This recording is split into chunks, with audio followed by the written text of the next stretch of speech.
नमस्कार, स्वागत है आप सभी का आर्या न्यूज पर। आपके साथ मैं हूं पल्लवी रविंद्र सिंह।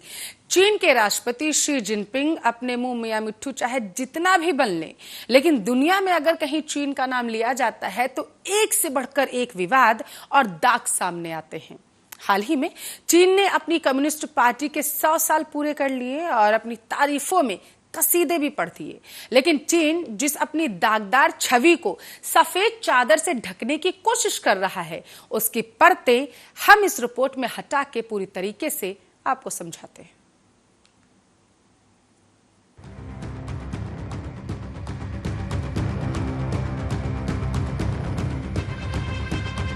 चीन में बीजिंग के तियानमेन स्क्वायर पर जबरदस्त रौनक थी। बीजिंग की वो ऐतिहासिक जगह जहां लोकतंत्र की आवाज दफन है, वो तानाशाही के लाल पताके से पट्टी पड़ी थी। नीचे 70,000 कार्यकर्ताओं की भीड़ जमा की गई थी। ऊपर चाइनीज मिलिट्री के हेलीकॉप्टर्स और जेट फाइटर J-20 का फ्लाइट पास्ट हो रहा था। चीन के आसमान में कभी शतक के निशाने दिखाए जा रहे थे तो कभी चाइनीज विमान कलरफुल एयरबैटिक्स दिखा रहे थे। नीचे जमीन से शांति स्वरूप कबूतर उड़ाए जा रहे थे और ऊपर आसमान में बैलून से फटा पड़ रहा था।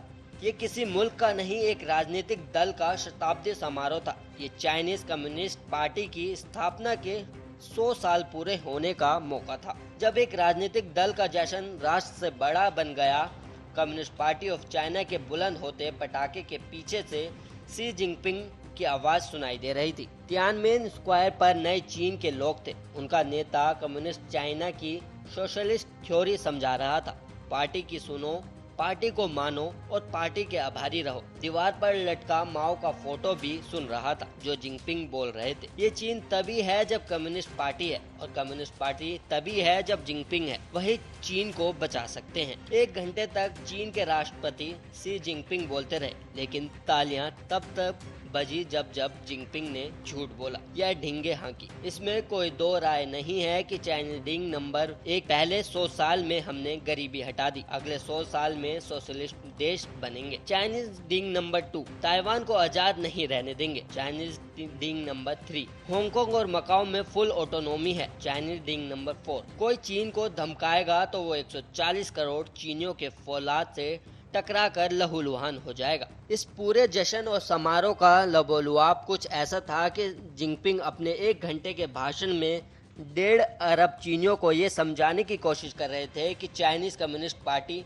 बहुत अच्छा काम कर रही है। यहाँ पर आपकी जानकारी के लिए आपको बता दें कि जिनपिंग की अगुवाई में कम्युनिस्ट पार्टी ऑफ चाइना वाली सरकार के ऊपर आरोप लग रहे हैं। शताब्दी वर्ष समारोह में जिनपिंग अपने देशवासियों के सामने चीन पर लग चुके उन्हीं अमिट दागों को धोते पोंछते नजर आए, क्योंकि जिनपिंग के तानाशाही काल में जिस तरीके से चीन के नाम पर पूरी दुनिया में कालिक लगी है, उसे कम्युनिस्ट पार्टी ऑफ चाइना के 9 करोड़ 52 लाख समर्थक भले इनकार करते हो, लेकिन चीन में 130 करोड़ लोग रहते हैं जो सीपीसी के सदस्य नहीं हैं। ये लोग जिनपिंग की तानाशाही वाली हरकतों के खिलाफ भी हो सकते हैं। बीजिंग में जो समारोह हुआ उसमें 1 घंटे तक जिनपिंग बोले। उसमें जिनपिंग 3 ही बातें कहना चाहते थे।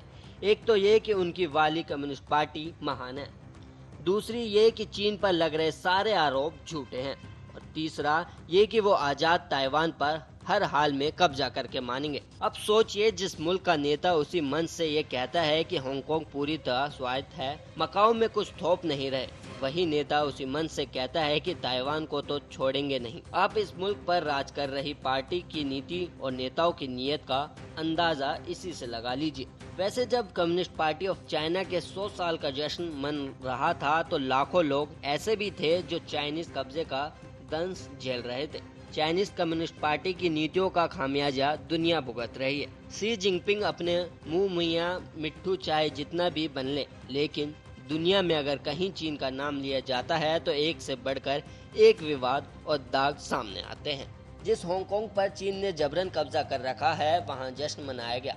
चीन का झंडा पहले चढ़ता है और हांगकांग का बाद में। चीनी झंडा ऊंचा फहराता है और हांगकांग का नीचे। हांगकांग ऑटोनोमस रीजन की स्थापना का सालाना उत्सव मनाया गया। इस उत्सव में प्रशासक के नाम पर चीनी पिट्टू है, फौजी है, परेड ब्रिगेड है, एडमिनिस्ट्रेटिव स्टाफ है, लेकिन हांगकांग के लोग नदारद हैं। हांगकांग के ये लोग 30 जून से ही सड़कों से गायब हैं। हांगकांग के लोगों को जानवरों की तरह तकरीबा की हालत में दबोचा जा रहा है।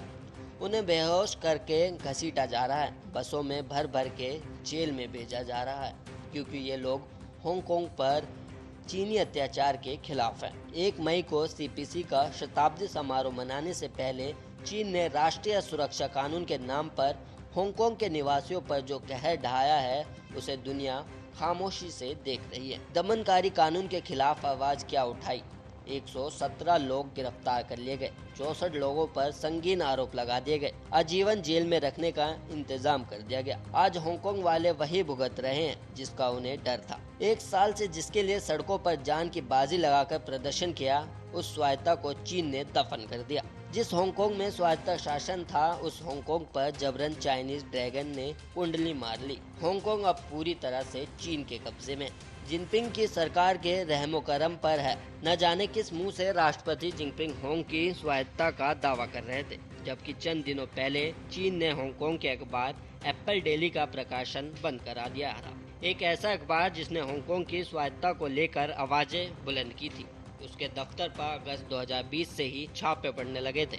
अखबार के मालिक जिमी लाई को झूठे आरोपों के तहत जेल में डाल दिया गया और जनवरी 2021 आते आते हांगकांग के समर्थन में खड़े होने वाले 63 नेताओं को गिरफ्तार कर जेल भेज दिया गया। आखिरकार पिछले महीने एप्पल डेली का प्रकाशन बंद कर दिया गया और जब दुनिया में इस पर सवाल उठे तो चीन ने कहा कि सब कुछ कानूनन हुआ है।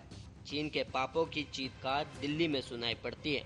तिब्बत के लोगों की जमीन पर चीन ने कब्जा कर लिया है। भारत में चाइनीज दूतावास के सामने ये लोग अपना विरोध प्रदर्शन करते रहे, ये जानते हुए भी कि इनकी जमीन को चीन के चंगुल से शायद ही आजादी मिले। लेकिन तिब्बतियों की इस आवाज ने उस आग को जला रखा है जिसे पूरी दुनिया देखती है और जानती है कि चीन ने कहां-कहां और किन की जमीनों पर कब्जा किया है। आज जब चीन कोई उत्सव मनाता है और चाइनीज कम्युनिस्ट पार्टी की नीतियों और नियत के दाग पहुंचते हैं, तो ये तिब्बती बताते हैं कि चीन की तारीख कितने महापापों से भरी है।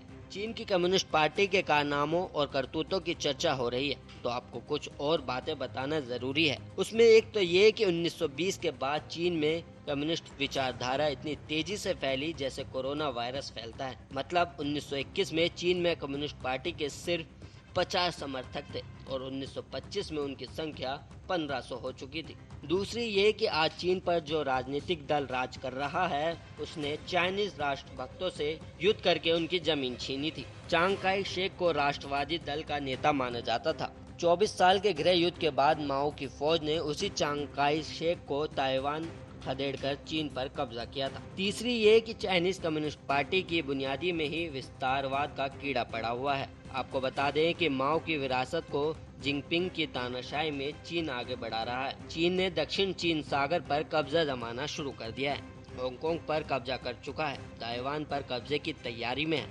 भारत से भी उसका जमीन को लेकर विवाद है।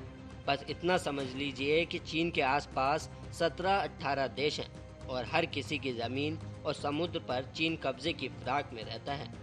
यही चाइनीज कम्युनिस्ट पार्टी की असली सूरत भी है। News desk, Arya news.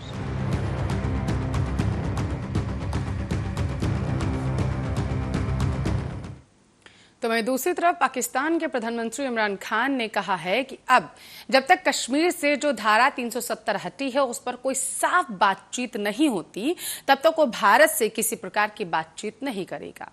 कमाल है, कहा तो ऐसे है जैसे नापाक पाक से हमारा देश सही में बातचीत करना चाहता है। खैर, इमरान ने ऐसा क्यों कहा है और इस बयान के मायने क्या हैं, वो हम इस रिपोर्ट में आपको बताएंगे।